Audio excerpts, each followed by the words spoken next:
Hello students, welcome back to my YouTube channel Glossary of Biology by Virendra sir.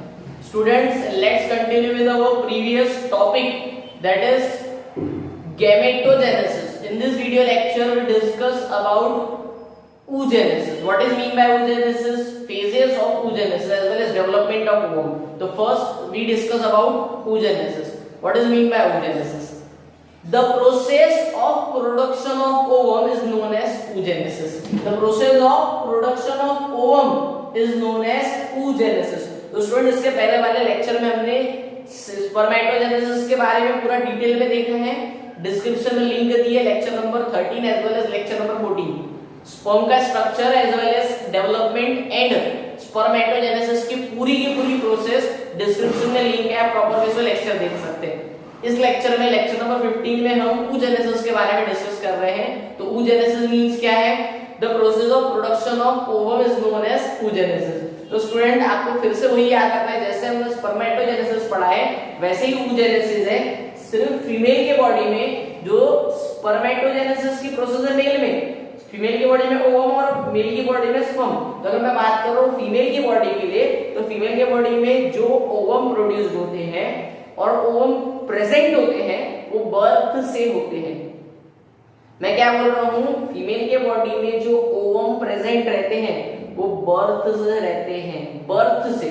लेकिन अगर मैं बात कर रहा हूँ मेल की बॉडी की, तो मेल की बॉडी में स्पर्मेटोजेनेसिस की जो प्रोसेस होते हैं वो प्यूबर्टी स्टेज में फॉर्म होती है. तो इसका मैंने पूरा का पूरा एक्चुअल जो बेसिक साइंटिफिक व्यू है ये पूरा आपको lecture number 11 and lecture number 12 में जब हमने टीएस ऑफ ओवरी पढ़ा उसमें पूरा कॉन्सेप्ट क्लियर किया है कि फीमेल के बॉडी में ओवम पहले से क्यों रहते हैं और मेल की बॉडी में प्यूबर्टी स्टेज में स्पर्म डेवलप होते हैं. ये पूरा आपको मैंने बेसिक लेक्चर में वहां पे बताया है, वो भी डिस्क्रिप्शन में लिंक पिन कर देता हूँ, आप वहां से आप रेफर करो. अगर आपने वो स्ट्रक्चर वाला जो हमारा ओवरी के अंदर पहले से ओवम प्रेजेंट रहते फीमेल के बॉडी में बर्थ के पहले से कैसे, तो वो भी आपको मैंने वहां पे बताया हुआ. तो स्टूडेंट्स आज हमारा जो टॉपिक है पहले वो देख लेते हैं. तो फर्स्ट हम बात कर रहे हैं फीमेल के बॉडी में. तो ओवम जो है वो बर्थ से ही प्रेजेंट रहते हैं. क्यों रहते हैं? क्योंकि फीमेल की बॉडी में जो ओवम है वो उसके मदर के बॉडी के सेल से आते हैं, वो आपको याद रखना है. देन oogenesis के फिर से 3 फेजेस है सिमिलर टू किसके, स्पर्मेटोजेनेसिस. पहला है multiplication phase, second one is growth phase and last third one जो हमारा थर्ड फेज है जिसको बोला जाता है मैच्योरेशन फेज. तो स्टूडेंट फिर से यहाँ पे वही प्रोसेसिंग होने वाली है. तो आपको डायग्रामेटिकली आपको जो स्टार्टिंग की 2 फेज है वो आपको मैं क्लैरिफाई कर देता हूँ. देन जो थर्ड है ये थोड़ी सी कॉम्प्लिकेटेड है, लेकिन अगर आपको समझ गया तो बहुत इजी है. लेक्चर बहुत इंटरेस्टिंग है, आप प्रॉपर वे से देखते चलो. तो स्टूडेंट सबसे पहले क्या हो रहा है फीमेल के बॉडी में जब प्यूबर्टी स्टेज आने की है, प्यूबर्टी मतलब कौन सी वाली, जब फीमेल के बॉडी से मेंस्ट्रुअल साइकिल स्टार्ट होंगी वाली स्टेज को बोला जाता है प्यूबर्टी स्टेज. लेकिन फीमेल के बॉडी में ओवम स्टार्टिंग से ही प्रेजेंट रहते हैं. तो स्टार्टिंग के स्टेज में जो हमारे पास में फीमेल के बॉडी में प्राइमरी जर्माइनल सेल, जो प्राइमरी जर्माइनल सेल है ये रिपीटेटिवली क्या होता है, डिवाइड होता है. डिवाइड होता है क्या होने के लिए, मल्टीप्लाई होने के लिए. तो मल्टीप्लिकेशन हो रहा है, तो मल्टीप्लिकेशन के लिए प्रोसेस लगती है सेल डिवीजन की, माइटोसिस. तो 1 से 2 बने, 2 से 4 बने, ऐसे बहुत सारे हुए. तो फीमेल के बॉडी में मल्टीप्लिकेशन फेज बर्थ के समय हो गया. देन उसी के बाद में कुछ सेल, जो कुछ ओवम सेल है जिसको आप oogonia बोल सकते हैं, oogonia डिप्लॉइड सेट जो रहता है ये कन्वर्ट होता है काय में, प्राइमरी oocyst में. प्राइमरी oocyst किसका फॉर्म है, oogonia में अगर प्रॉपर वे से ग्रोथ होती है तो उसको बोला जाता है प्राइमरी oocyst. सिमिलरली हमने स्पर्म के लिए भी पढ़ा है कि पूरे के पूरे सेल फिर से डिवीजन में ले जाके कुछ ग्रोथ करते हैं. ग्रोथ करने के बाद में न्यूट्रिटिव टिश्यू नरिशमेंट लेते हैं और कन्वर्ट होते हैं प्राइमरी oocyst में. तो यहाँ तक की जो स्टूडेंट स्टेज है ना फीमेल के बॉडी में ये बर्थ के पहले हो जाती है. प्यूबर्टी स्टेज आने के बाद में ये आगे की स्टेज होती है. लेकिन मेल में कैसा हो रहा था, यहाँ से जो स्टार्टिंग हो रहा था ना ये प्यूबर्टी स्टेज में आने के बाद. लेकिन फीमेल के बॉडी में स्टार्टिंग की जो 2 प्रोसेस है ये कब हो जाती है, embryonic development. Embryonic development means कब, जब जो डॉटर, जो लड़की वो अपने फीमेल के बॉडी मतलब अपने मदर के बॉडी के अंदर में है, मतलब मदर की बॉडी के अंदर में ही ये प्रोसेस यहाँ से यहाँ तक की हो जाती है. आगे की प्रोसेस कब होती है, जब प्यूबर्टी स्टेज है, जब मेंस्ट्रुअल साइकिल स्टार्ट हो, तो आपको ये डिफरेंस याद रखना है कि मेल की बॉडी में स्पर्मेटोजेनेसिस प्यूबर्टी स्टेज में होती है, लेकिन फीमेल के बॉडी में oogenesis के जो 2 फेजेस है वो बर्थ के पहले ही हो जाते हैं। आफ्टर बर्थ जो प्यूबर्टी स्टेज आएगी, बाद में आगे की प्रोसेसिंग होती है, मतलब यहाँ तक ये ग्रोथ फेज तक हो जाता है। देन स्टूडेंट हम ये प्रॉपर वे से बुक के पॉइंट्स डिस्कस कर लेते हैं। मल्टीप्लिकेशन फेज में क्या होता है, प्राइमरी जर्मिनल सेल का माइटोसिस होता है और मिलियंस ऑफ ओवोनियल सेल्स बनते हैं जो डिप्लॉयड रहते हैं। ये मिलियंस ऑफ ओवोनियल सेल में से कुछ सेल स्टॉप करते हैं डिवीजन और ग्रोथ करते टाइम में बन होते हैं primary oocyst which is also diploid in nature. Maturation phase मतलब प्यूबर्टी स्टेज में आने के बाद की प्रोसेस हम अभी देखने वाले हैं कि प्यूबर्टी स्टेज में क्या डेवलपमेंट और साथ में क्या होता है। तो ये एम्ब्रियोनिक स्टेज में होता है। ये जो चेंजेस हो रहे हैं, ओवोनियल सेल इतने सारे जो फॉर्म हो रहे हैं, ये कब होते हैं आपको याद है, ओवोनियल सेल जब एम्ब्रियोनिक डेवलपमेंट है। एम्ब्रियोनिक मतलब जो डॉट अपने मदर के किसके अंदर, यूटेरस के अंदर में प्रेजेंट है, मतलब उसका अभी बर्थ भी नहीं हुआ है, बर्थ के पहले ये प्रोसेस हो जाती है। देन उसके बाद में धीरे धीरे ग्रोथ फेज होती है, कब, बर्थ होने के बाद में प्यूबर्टी स्टेज तक है। देन प्यूबर्टी स्टेज के बाद में हम पढ़ेंगे हमारी कौन सी process, third process which is known as maturation phase. तो स्टूडेंट्स मैच्योरेशन फेज में क्या होता है, तो मैच्योरेशन फेज मतलब प्यूबर्टी स्टेज जब फीमेल के बॉडी में एक साइकिल स्टार्ट हो जाती है जिसको बोला जाता है मेंस्ट्रुअल साइकिल। मेंस्ट्रुअल साइकिल में हर मंथ कितना ओवम बाहर निकलता है, एक ओवम बाहर निकलता है मेंस्ट्रुअल साइकिल में। अगर फर्टिलाइजेशन हो गया तो नहीं निकलेगा, लेकिन अगर फीमेल में फर्टिलाइजेशन नहीं हुआ है तो उसके बॉडी से एक ओवम का सेल बाहर निकलता है। तो वही हमें डिस्कस करना है कि क्या होता है। तो प्राइमरी oocyst जो है वो अभी सेकेंडरी oocyst में कन्वर्ट हुआ। तो प्राइमरी oocyst कैसे नेचर का स्टूडेंट्स, डिप्लॉयड नेचर का है। तो हम स्टार्ट करते हैं मियोसिस के बारे में। तो स्टूडेंट्स सभी को पता है मियोसिस के बारे में, तो मियोसिस के 2 फेजेस रहते हैं, मियोसिस 1 और दूसरा रहता है मियोसिस 2।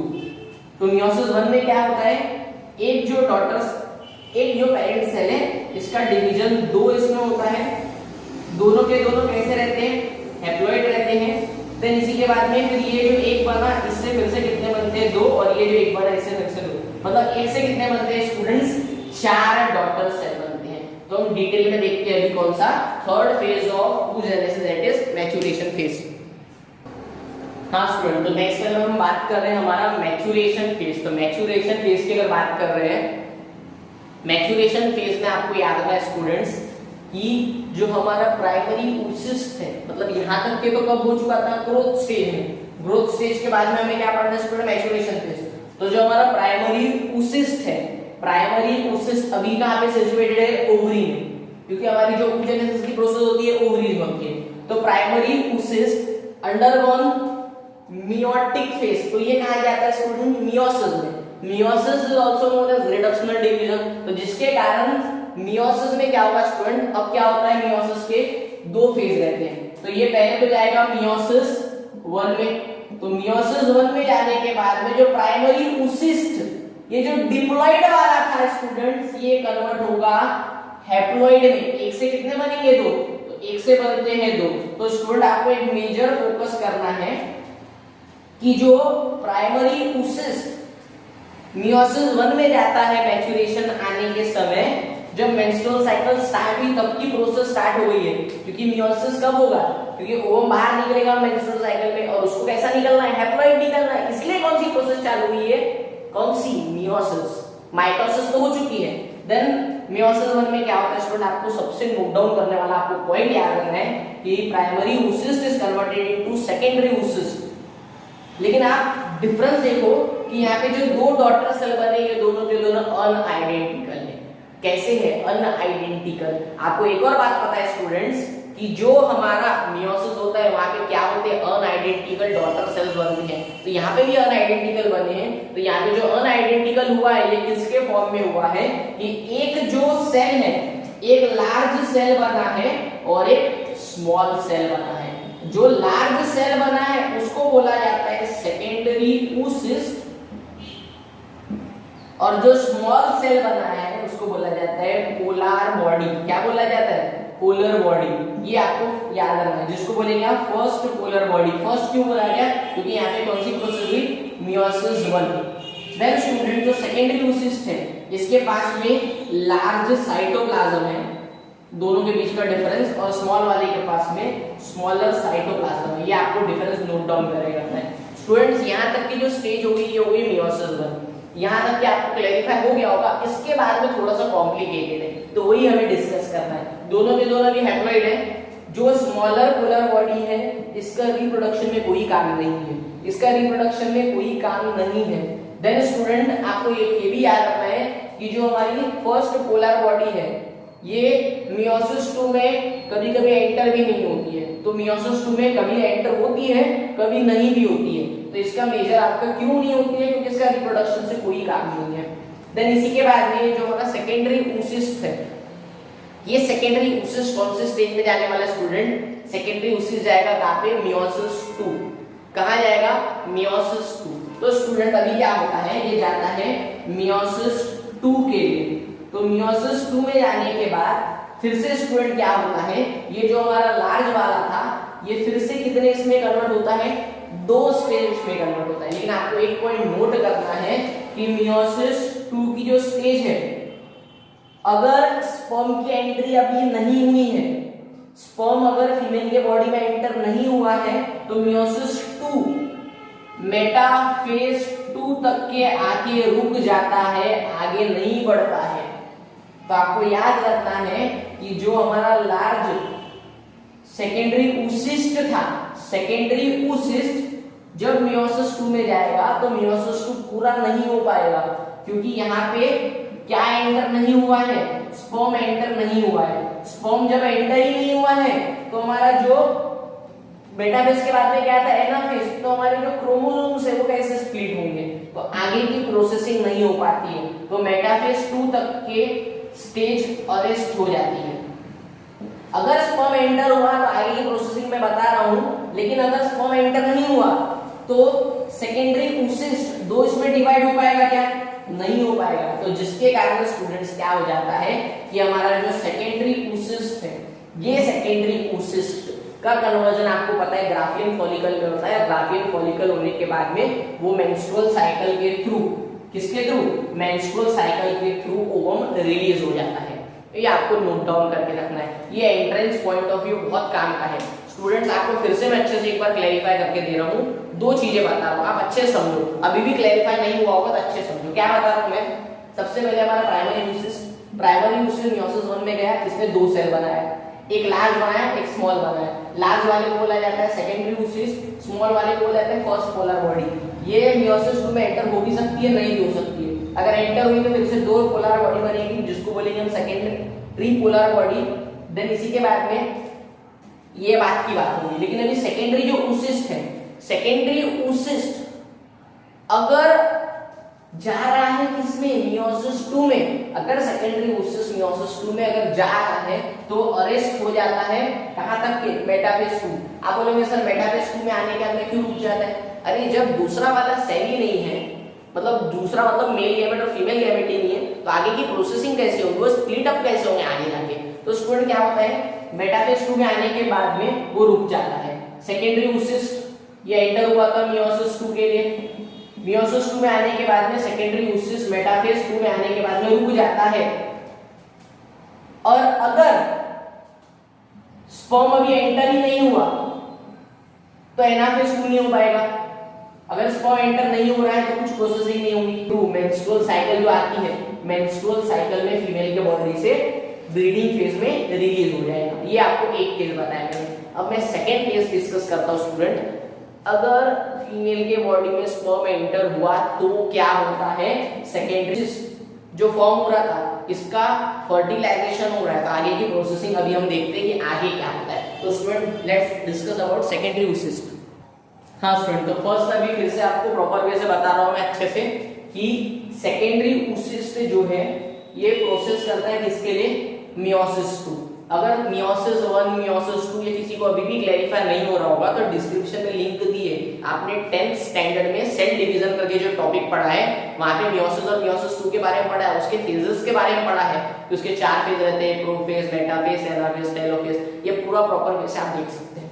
तो आप अगर मियोसिस 2 की अगर बात कर रहा हूं तो मियोसिस 2 अगर वो भी नहीं है तो कहां पे आगे रुक जाती है, मेटाफेज 2, एनाफेज आगे बढ़ ही नहीं पाता है, जिसके कारण ये स्टेज में आके मेटाफेज 2 पे जो हमारा सेकेंडरी ऊसिस्ट है अरेस्ट हो जाता है, स्टॉप हो जाता है।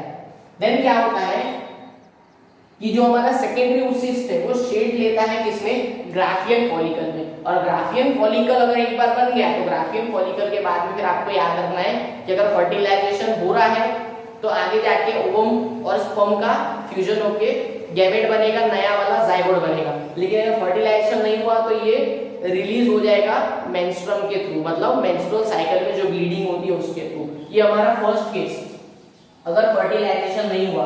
अगर फर्टिलाइजेशन हुआ तो क्या, तो हमारा जो सेकेंडरी ऊसिस्ट था अगर एंट्री हो गई है किसकी, अगर स्पर्म की एंट्री हुई है तो स्पर्म की एंट्री होने के बाद में जो हमारा मियोसिस 1 में रुका हुआ, मियोसिस 1 में रुका हुआ जो प्राइमरी ऊसिस्ट था ये जाता है मियोसिस 2 में। मियोसिस 2 में जाने के बाद में मेटाफेज 2 में आके रुकता नहीं है, अभी मेटाफेज वाले स्टेज कर लेता है। देन आगे जाके फिर से ये कन्वर्ट होता है किसमें, एक लार्ज बॉडी में और एक स्मॉल बॉडी में। तो आप देख सकते हैं अगर मियोसिस 2 प्रोसेस हो रहा है तो मियोसिस 2 होने के बाद में सेकेंडरी ऊसिस्ट का कन्वर्जन किसमें होता है, ओवम में। तो एक लार्ज बॉडी, एक फिर से स्मॉल बॉडी, और स्मॉल बॉडी को क्या बोला जाता है, फिर से पोलर बॉडी। मैंने बताया आपको किसी किसी केस में सेकेंडरी जो हमारा पोलर बॉडी है ये भी कहा जाता है मियोसिस 2 में, कभी जाता है कभी नहीं गया। अगर चले गया तो फिर भी वो कितने में डिवाइड हो जाएगा, फिर से 2 पोलर बॉडी में। तो आप ये याद रखेंगे। अपना काम किससे है, सेकेंडरी ऊसिस्ट का कन्वर्जन अगर ओवम में हो गया तो इससे। अगर एंट्री हो गई, स्पर्म की एंट्री अगर हो गई तो सेकेंडरी ऊसिस्ट का कन्वर्जन ओवम में हो जाएगा, और ओवम और स्पर्म दोनों का क्या हो जाएगा, फ्यूजन, और क्या बन जाएगा, नया जाइगोट। तो ये प्रोसेसिंग होंगी कब स्टूडेंट्स, जब एंट्री ऑफ स्पर्म होता है। और उसके अंदर फर्टिलाइजेशन की साइट कहां पे है, एम्प्यूला। तो आपको 2 पॉइंट याद रखना है स्टूडेंट्स oogenesis लिखने के बाद में कि oogenesis में क्या होता है। प्राइमरी ऊसिस्ट के बाद में हमारा सेकेंडरी ऊसिस्ट बन गया मियोसिस 1 में। देन सेकेंडरी ऊसिस्ट का कन्वर्जन अगर वो में होगा तो ये जब स्पर्म की एंट्री हो, देन आपको ये याद रखना है अगर स्पर्म की एंट्री नहीं हो रही है तो सेकेंडरी ऊसिस्ट ठीक मेंस्ट्रुअल साइकिल के ओवम का प्रॉपर वे से ब्लीडिंग के थ्रू बाहर निकल जाता है। तो आपका कॉन्सेप्ट अच्छे से याद रखना है कि एंट्रेंस पॉइंट ऑफ व्यू बहुत बार पूछा गया। और ये भी आप याद रखेंगे कि सेकेंडरी जो ऊसिस्ट है वो मियोसिस 2 के कौन से फेज में आके रुक जाता है, तो वो आके रुक जाता है मेटाफेज 2 में। अब बोलेंगे सर ये जो सेकेंडरी ऊसिस्ट था, ओवम के स्ट्रक्चर तो ठीक है, वो फीमेल गैमेट है, वो स्ट्रक्चर रहेगा, लेकिन ये सेकेंडरी ऊसिस्ट का स्ट्रक्चर कैसे रहता है ये हम डिटेल में देखेंगे। तो मैंने ओवम का स्ट्रक्चर आपका जो मेजर है आपको ये याद रखना है। अगर मैं बात करूं स्ट्रक्चर ऑफ ओवम तो इसके पहले लेक्चर में आपको प्रॉपर वे से ओवम के बारे में आपको पढ़ा चुका स्टूडेंट्स, जब मैंने स्ट्रक्चर ऑफ ओवरी पूरा जो स्ट्रक्चर बताया था ओवम के बारे में बता चुका है, लेकिन सिर्फ सेकेंडरी ऊसिस एग्जैक्टली कैसा दिखता है। हाँ स्टूडेंट, तो हम भी देख लेते हैं हमारा सेकेंडरी ऊसिस का स्ट्रक्चर प्रॉपर वे से देखो, बहुत इंपॉर्टेंट है क्योंकि यही जो स्ट्रक्चर है सेकेंडरी ऊसिस का, यही स्ट्रक्चर जब अगर फीमेल के बॉडी में मेंस्ट्रुअल साइकिल होती है और फर्टिलाइजेशन नहीं हुआ है तो यही सेकेंडरी ऊसिस फीमेल में ब्लीडिंग के थ्रू बाहर निकलता है। तो ये फीमेल को प्रॉपर वे से पता होना चाहिए कि सेकेंडरी ऊसिस्ट क्या है और कैसे फीमेल के बॉडी में रिलीज होता है मेंस्ट्रुअल साइकिल। अगर सेकेंडरी ऊसिस्ट के साथ में फर्टिलाइजेशन हो गया देन उसके बाद में जाइगोट बनेगा, लेकिन अगर सेकेंडरी ऊसिस्ट का फर्टिलाइजेशन नहीं हुआ तो वो सेकेंडरी ऊसिस्ट ग्राफियन फॉलिकल से शेड लेके, मतलब ग्राफियन फॉलिकल का सपोर्ट लेके आप बोल सकते हैं, उसकी कवरिंग्स वगैरह लेके, नरिशमेंट लेके वो कहां आ जाएगा, ब्लीडिंग के थ्रू बाहर निकलेगा। वो आपको याद रखना है क्योंकि अगर सेकेंडरी ऊसिस्ट क्या नहीं कर पा रहा है स्टूडेंट्स, अगर सेकेंडरी ऊसिस्ट फर्टिलाइजेशन नहीं कर पा रहा तो वो कहां जाने वाला है, ओवरी के थ्रू बाद में जब पूरी मेंस्ट्रुअल साइकिल कंप्लीट होगी तो वो कहां रिलीज होना है, ब्लीडिंग के थ्रू बाहर निकलने वाला है। तो स्टूडेंट सेकेंडरी ऊसिस का जो स्ट्रक्चर वो देख लेते हैं। सेकेंडरी ऊसिस जो है अनफर्टिलाइज्ड है, फर्टिलाइज्ड हुआ तो क्या कन्वर्ट होगा वो जाइगोट में, अनफर्टिलाइज्ड जो एग है वो ओव्यूलेटेड मतलब ओव्यूलेशन की प्रोसेस के थ्रू वो क्या रहता है, वो सेकेंडरी oocyst रहता है, क्योंकि सेकेंडरी oocyst का कन्वर्जन अगर हुआ ही नहीं तो मतलब वो कैसा है, वो अनफर्टिलाइज्ड। देन उसी के बाद में सेकेंडरी oocyst की आप दो खासियत याद रखेंगे, वो नॉन सिलोइडी का रहता है, मींस इसके पास में कोई भी शेल प्रेजेंट नहीं है। आप नोट डाउन करके रखो, इसके पास में शेल प्रेजेंट नहीं है, कोई कवरिंग अच्छे से मतलब पूरी शेल्ड वाली अच्छे से कवर्ड वाली नहीं है, शेल नहीं है इसके पास में खुद का। उसके बाद में सेकंड पॉइंट आप याद रखेंगे, it is a microlecithal. Micro मतलब बहुत कम अमाउंट में, और लेसिथल मींस इसके पास में बहुत ही कम अमाउंट में यॉल्क प्रेजेंट रहता है। यॉल्क मतलब yellow colour part which is responsible for pregnancy. तो इसके अंदर बहुत कम अमाउंट में क्या प्रेजेंट रहता है, यॉल्क रहता है, ये आप याद रखेंगे। सेकंड इसी के बाद में माइक्रोलेसिथल आपका एक और पॉइंट याद रख सकते हैं आप, सबसे इसका जो साइज है वो रहता है 0.1 mm मतलब मिलीमीटर। देन इसी के बाद में ये क्या रहता है, राउंड रहता है, नॉन मोटाइल रहता है। देन हैप्लॉइड गैमेट रहेगा, क्योंकि सेकेंडरी oocyst क्या कर चुका है, मियोसिस की प्रोसेस कर चुका है, तो जिसके कारण ये हैप्लॉइड रहता है। देन इसी के बाद में आप याद रखेंगे, अगर सेकेंडरी oocyst का स्ट्रक्चर है तो इसके पास में लार्ज न्यूक्लियस प्रेजेंट रहता है, जिसको बुलाया जाता है जर्माइनल वेसिकल।